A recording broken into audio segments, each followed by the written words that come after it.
Welcome again to another episode of the WSXM podcast, to where a united Africa is an undisputed Africa. So, Angola has left OPEC, and now they are joining with the Americans, which I don't like, but let's get into it. For those of you who don't know what the OPEC is the organization of the petroleum um, exporting countries. Yeah, that's it.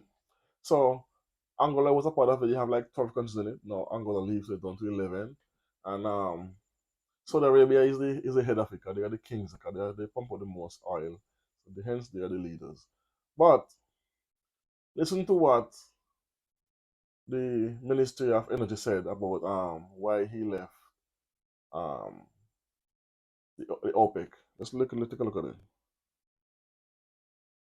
We feel that at this point Angola gains nothing by remaining in the organization, and in defense of its interest, it decided to leave. Why they didn't put like we decided to leave instead of it decided to leave? We decided to leave would be a better statement. Anyway, when we see that we are in organizations and our contributions, our ideas do not produce any effect, the best thing is to withdraw. So there you have it. He's basically saying they are being taken for granted. They don't listen to us. We don't have any input. They just tell us what to do and we have to do it. So that's the main reason why they left OPEC. And for the past year, the OPEC heads have been dropping the output of the amount of barrels they pump out daily, and it's now affecting the bottom line of Angola, which is the economy, which means it's affecting their cash reserve for US dollars. So they can't. So it's gonna hurt the economy, and they're saying he's been voicing his opinion, and they're not taking him on, and like, okay, we just leave. And he went and did. Look at this interview. He went and did it. He went and did it. Simply put, the partnership between Angola and America is more important and more impactful than ever. And we're all in with you in Angola. So there you go. But I see this.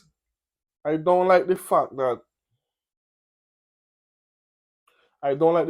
he's meeting with Biden and striking these deals because he just left the OPEC, and I think that's the reason because President Biden promised to pump $1 billion into Angola, and I don't have a problem with the deal, honestly, but I do hope he's not giving up more than what he's receiving, because the Americans always want to put bases in for some reason in these countries. That America has 26 bases. No, not 26 bases. They have 26 countries in Africa. They have bases. They have more than 26, but in 26 countries they have bases. They don't have any in Angola, and I'm suspecting they're gonna want to put one there. And we need to lessen the amount of base they have on the continent, not add. So I hope this is not a leapfrog into that, because America will spend money just to get their base and their troops in a country. So let's look at this diagram as well before I go any further. That's the amount of oil, the output they have been putting out for the past year. Saudi Arabia 8.9, Iraq 4.2, UAE 2.9, Angola 1.1, Africa, my bad, Nigeria 1.4. So here we're seeing that Angola used to, for context, Angola used to produce over 2 million barrels per day. Now it's all the way down to 1.1. It's affecting, I said earlier, the cash flow, the US currency reserve. So they need to up that, and they can't, because next year, which is not next year, we're in 2024, sorry. 2024, this year, they're planning to cut again the output of amount of um, oil they're pumping out daily. So they're gonna cut it again because they want to make the price for oil to rise. So, but the UAE is pumping out 8.9 barrels per day.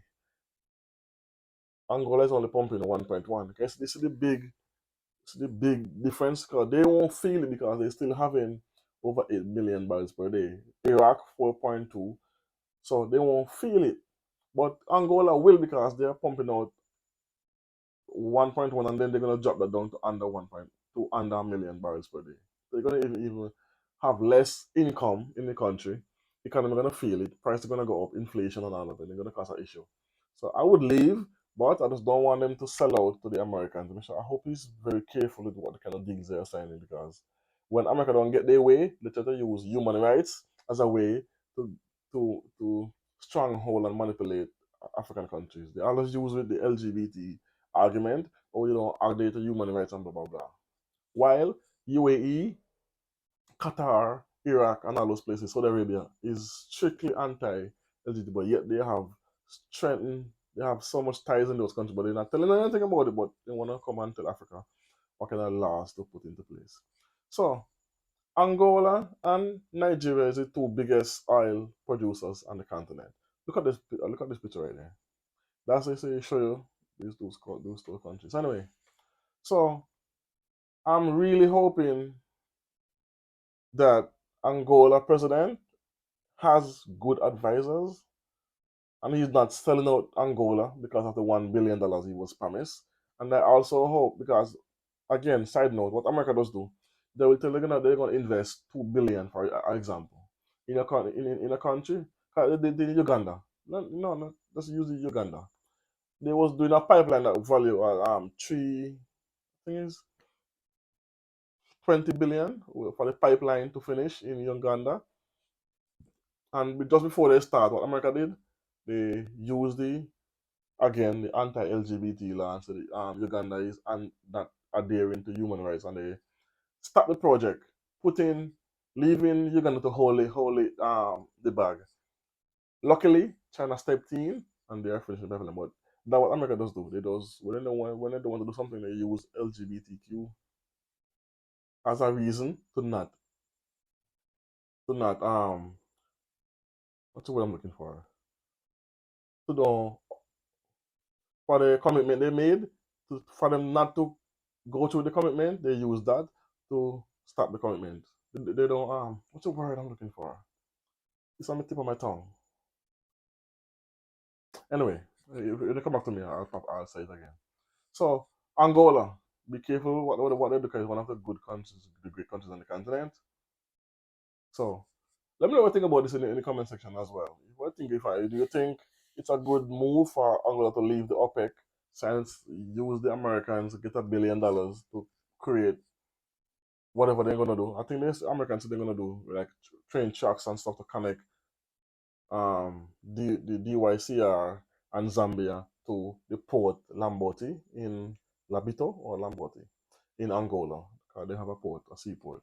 DYC and Zambia don't have. But again, everyone want to dip their fingers in DYCR, which is where all the cabal, the coltan, all that stuff, the great stuff they need for to run the world is in the Congo. So they always putting in the Congo in every deal. So it'll show you that it's not gonna be anytime soon that's not gonna stop, because this president, even though he got reelected, this guy is unbelievable. Some of the things he's saying and doing. He's more angry at his own brothers and sisters than colonizers. So anyway, let me know what you think about this in the comment section. As always, tell a friend, like, comment, share, and subscribe. Boom.